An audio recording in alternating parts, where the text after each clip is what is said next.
Mark, how many scholarships have been lost?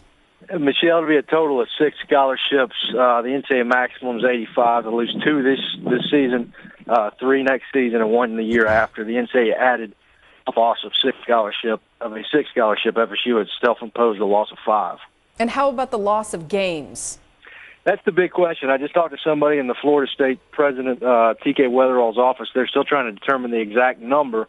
If you assume that one of the ineligible players had played in every single game in 2006-07, you're looking at a total of possibly 14 victories. They're still trying to determine the exact number, but you're looking at 7 victories per season, which could potentially leave Bobby Bowden 15 victories behind Penn State's Joe Paterno. Yeah, and I guess the idea, too, in terms of Bowden and coaching again this season, how much was he going to coach the season because of that being just tied or 1 game behind Paterno right now?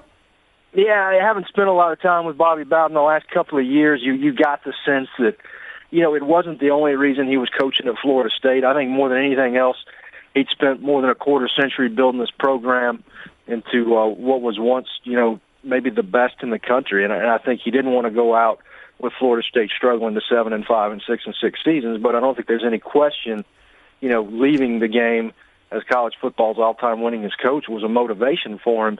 And I think it's a motivation that keeps him going and keeps Joe Paterno going. Well, probably a little bigger news to Bobby Bowden is what does this mean for next year's bowl eligibility?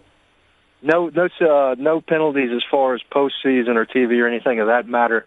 You really don't see the NCAA Committee on Infractions impose those type of penalties anymore. They tend to hit them with the scholarship reductions, which if you look at Alabama and some other programs that have been put on probation recently, that tends to hurt you more than anything else.